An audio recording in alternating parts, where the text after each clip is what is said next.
A fierce counterattack on the subject of Russia and Attorney General Jeff Sessions' meeting with the Russian ambassador, the now famous meeting.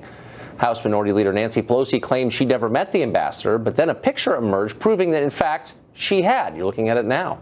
Another picture surfaced of Senate Minority Leader Chuck Schumer schmoozing with, of all people, Vladimir Putin. Well, today, President Trump tweeted this: "We should start an immediate investigation into Senator Schumer and his ties to Russia and Putin, a total hypocrite."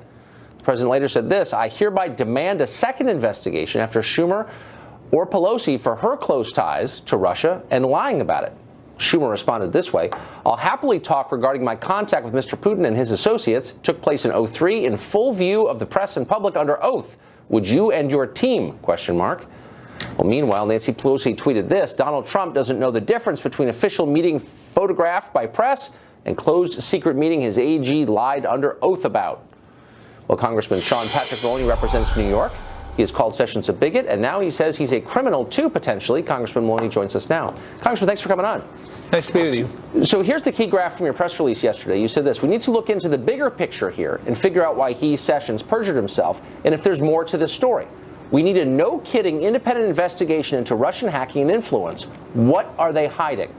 So the obvious question is, what exactly are you implying? That Sessions is in the employ of the Kremlin? He's an agent? What's the implication of this? No, but I'm saying we should find out what the truth is, and we shouldn't be afraid of the facts. And I think we all ought to step back and just let the facts play out. Right. It is extremely concerning that he gave false testimony under oath to the Senate, as part of his confirmation hearing.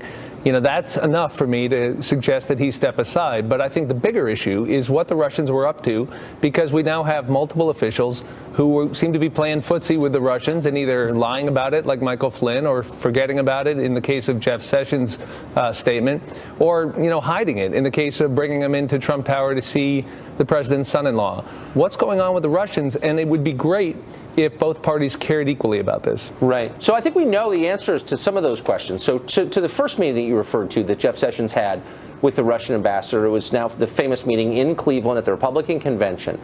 That meeting turned out to be set up actually by the Obama administration under a program run by the Obama State Department that brought in 100 different ambassadors to watch the convention in progress. And they brought them to this event where Jeff Sessions was. The conference was an educational program for ambassadors. I'm quoting now, the Obama State Department handled all of the coordination with the ambassadors and their staff, of which there were about 100. That doesn't sound ominous to me. It's certainly a very different storyline from the one you're telling. By the way, those are facts. How do you respond to that? Well, then we shouldn't have any problem with having an independent investigation. I mean, I'll make a deal with you. Let's have Preet Bharara do it. Let's have the U.S. Attorney for the Southern District of Manhattan, who's put a bunch of Democrats in jail. No one's been harder on Andrew Cuomo. President Trump reappointed him, thinks the world of him. I'll go with Preet Bharara. And I'll tell you what, I'll suspend my call to have the Attorney General resign until we find out what the results of that investigation are. I'm not sure your call is meaningful in the first place, but let me just say this. Before initiating an investigation, don't you think it would be worthwhile if you could point to something that was in fact ominous? So the second, here are more facts, the ones you called for. I think it's ominous that we have now multiple Trump officials in communication with the Russians about Ukraine and sanctions. You're going from specifics. No, I've seen this too much. You're going from specifics. We're talking about Jeff Sessions here, sure, the Attorney General, whose resignation you've called for, and you're making a general statement. Let's get back to the specifics and the facts that you originally called for. So the second meeting took place in his office. Present at that meeting, and no one disputes this, were two retired U.S. Army officers, colonels, both of them. If there was some nefarious conversation between Senator Sessions and the Russians about influencing American foreign policy in favor of Russia, do you think that those two officers would have remained silent? Look, I think we should ask them what transpired. I think that's why we want an independent and fair look at this. And but is there any I'm willing to go with that the something facts. bad happened? Many senators met with this ambassador, including many Democrats. No, excuse me, Mr. Carlson. I said we should have a fair look, and that's why I suggested we have an independent guy like Preet Bharara do it, and we all sit back and let him get the facts out. But what's so infuriating, if I can be honest with you, is that you're being disingenuous. So you know that this ambassador met with many different people on both sides, and he went 22 times to the Obama White House, including during the campaign. Right. And yet you're saying he's the ambassador from Russia. The problem is not that he meets with American officials. So what is the problem The problem is when they lie about it under oath or forget about it or disguise it. And that's what's happened in each of the cases with Mr. Flynn No, that's actually not the problem that you're alleging. Okay, so there are two different things you're alleging. You're saying, and I'm just reading right from your press release. Sure. You're saying, one, that the Attorney General committed perjury. You make a number of unsustainable points. Committed perjury, which is a heavy thing to say about someone who hasn't been charged or gone to trial, adjudicated or convicted. Right, that's what we call lying under oath with intent. Okay, but perjury is a very specific crime that you're alleging, and you know as well as anybody that he would not be convicted in court of that. Oh, and by the way, hasn't been. Oh, no, I don't. I think there's more than enough evidence to convict him. Okay, but you're saying more. I mean, this is a theoretical conversation. What's not a theoretical conversation is the next part of it where you say, what were they hiding? And I'm just asking you as an adult American who's watching this open-mouthed, wondering, what is this about? What are you alleging? Do you think that the Trump administration worked with the Russians to throw the election in favor of Trump over Hillary? Is that what you're like? What are you saying exactly? What I'm saying to you is that there is more than enough here that all Americans who care about our country should want to get to the bottom of it in the most fair way. And I think that the most fair way to do that is to find out why there was a systematic effort that we know existed to influence our elections. That's not in dispute, right, Tucker? I mean, you don't dispute the finding of the intelligence agencies. So we know the Russians were up to this. I dispute your characterization of it. Well, because my characterization is we should find out the facts. I don't know why you dispute that. The facts are these. We can't point to a single instance where the Russians spoke to anyone affiliated with the Trump campaign that we know of about changing the outcome of the election. A. B, we can't point to a single data point that shows that Russian influence affected the outcome of the election. Am I missing something? Do you have facts that you haven't shared? I didn't say that, but I'm happy to let an independent investigation look at that. But I think what we do know is that they were intensely concerned about sanctions related to their activities in Ukraine. And the Attorney General admitted that they discussed that subject. Michael Flynn discussed that subject and then lied about it. That's more than enough for me to want to know more. So there's a lot of smoke here. Let's let an independent outside person like Preet Bharara, the U.S. Attorney in Manhattan, that the president just appointed, let's let him find out. How about that? If I said to you, people are saying, Congressman, that you've committed murder, and I'm not saying that you have, but I'm saying people are saying that. And you would say, well, there's no evidence that I've done anything like that. No, I know. People are saying all we need is to put Preet Bharara on the case, get forensic on you, and find out what the truth is. You would say that is an unfair slander against me because, in fact, there's no evidence that anything happened. And this is a similar case. Well, if that's what I said, it might be undermined had I recently lied about it under oath.